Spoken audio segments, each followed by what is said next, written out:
ఎట్లా ఉందన్న ప్రచారం ఎట్లా నడుస్తుంది? ఇప్పుడు ప్రచారం చాలా బాగా నడుస్తుందండి. డే బై డే మనకి ఫ్లో మంచిగా పెరుగుతుంది. ప్రచారం మన సైడ్ ఫేవర్గా చూపిస్తుంది. ప్రచారం అయ్యే కొద్దీ జనాలు కూడా మనకు వచ్చి మాట్లాడడం కానీ మనతో తిరగడం కానీ మంచిగా చేస్తున్నారు. మనకి డే బై డే అందరు చెప్పడం కూడా జరుగుతుంది. మంచిగా బీఆర్ఎస్ పార్టీ గెలుస్తుంది అనే ఒక మంచి దాంతోనే వస్తున్నాయి, పాజిటివ్ రిజల్ట్స్ వస్తున్నాయి. ఇంకా కేటీఆర్ అన్నది అక్కడ షేక్పేటలో జరిగిన ప్రచారం వల్ల కానీ అక్కడ జరిగిన ర్యాలీ వల్ల కానీ చాలా ఇంపాక్ట్ పడిందండి. ఇప్పుడు 2వ తారీఖుకి మన వెంకటగిరిలో కూడా ఉంది. దానికి బట్టి ఇంకా పెరిగే ఛాన్సెస్ ఉన్నాయి మనకి.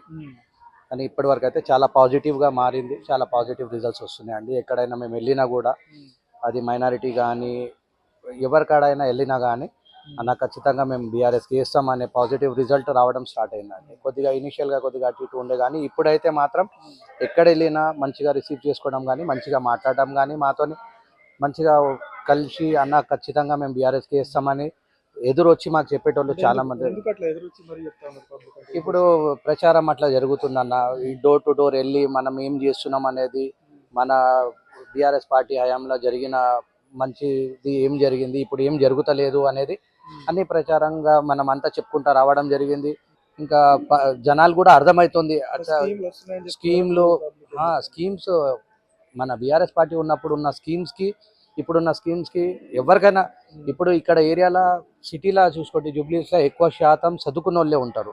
సో వాళ్ళకి స్కీమ్స్ ఏమి వచ్చినాయి ఏమి వస్తలేదు. ఇప్పుడు కళ్యాణ లక్ష్మి చూడండి, మనకి 2000 పింఛన్లు చూడండి, ఏవి వస్తలేవు కదా. ఇప్పుడు బీఆర్ఎస్ హయాంలో ఉన్నదంతా ఇప్పుడు వస్తలేదు. సో అది పబ్లిక్కి మనం చెప్పకపోయినా వాళ్ళు అర్థం చేసుకుంటున్నారు, వాళ్ళు మాట్లాడుతున్నారు, చేసుకుంటూ వస్తున్నారు. పైగా తెలియని వాళ్ళకు కూడా ప్రచారంలో తెలుస్తుంది, అరే ఇదే కదా మనకి ఈ పార్టీ ఉన్నప్పుడు ఏముంది, ఈ పార్టీ ఉన్నప్పుడు ఏం లేదు అనేది అంత క్లియర్గా ఉంది పిక్చర్. సో దానివల్ల మనకి కొద్దిగా మంచిగా వస్తుందండి. మంచిగా మనకి ఇంపాక్ట్ పెరిగిపోయింది. ఇప్పుడు జనాలు కూడా మనతో వచ్చి కలవడం కానీ, ఇప్పుడు మీరు కూడా చూస్తూ ఉంటారు, మీడియా ఛానల్స్ వాళ్ళందరూ చూస్తూ ఉంటారు, వాళ్ళందరికీ తెలుస్తూ ఉంటుంది. ఇంకా మీడియా వాళ్ళకైతే ఇంకా ఎక్కువ తెలుస్తుంది ఎన్ని స్కీమ్స్ మన బీఆర్ఎస్ పార్టీ ఇచ్చిందో. దాంట్లో ఒకటి కూడా వీళ్ళు ప్రామిస్ చేసింది ఏది కూడా అయితలేదు, ఏ ఒక్కటి కూడా అయితలేదు.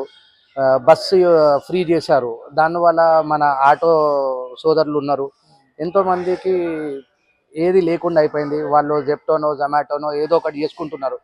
ఎంతోమంది వచ్చి చెప్తున్నారు మాకి, అన్న మేము ప్రైవేట్ స్కూల్లో చదివిద్దాం అనుకున్నాము, ఇప్పుడు మా పరిస్థితి ఎట్లా అయిపోయింది, మేము బతకడానికే ఛాన్స్ లేకుండా అయిపోయింది, ఇప్పుడు పిల్లలకి ఎక్కడ చదివిస్తామన్నా, బీఆర్ఎస్ పార్టీ ఉన్నప్పుడే మంచిగా ఉండే అని ఆటో సోదరులు ఎంతోమంది వచ్చి చెప్పిపోయారు మాకి. ఇప్పుడు చూడండి, ఒక్కటి మీరు ఫ్రీ చేశారు, దానివల్ల కూడా ఎంతోమందికి లాస్ అవుతుంది. పని వచ్చేది ఏదైనా స్కీమ్ ఉంటే 10 మందికి పనికి రావాలా, ఒకరికి పనికి వచ్చి రెండోకి లాస్ అవుతుంది అంటే అది అర్థం లేదు కదండి, అదే మైనస్ అవుతుంది. సో అలా ఆటో వాళ్ళు రావడం, సోదరులు అందరూ వచ్చి చెప్పడము, దానివల్ల మనకు వచ్చే ఇంపాక్ట్లు బీఆర్ఎస్ పార్టీ 100% కొడుతుంది అనే దాంతోనే ఉన్నాం మేము. ఎందుకంటే ప్రచారంగా పక్కన పెట్టిన పబ్లిక్ టాక్ కూడా అదే ఉంది.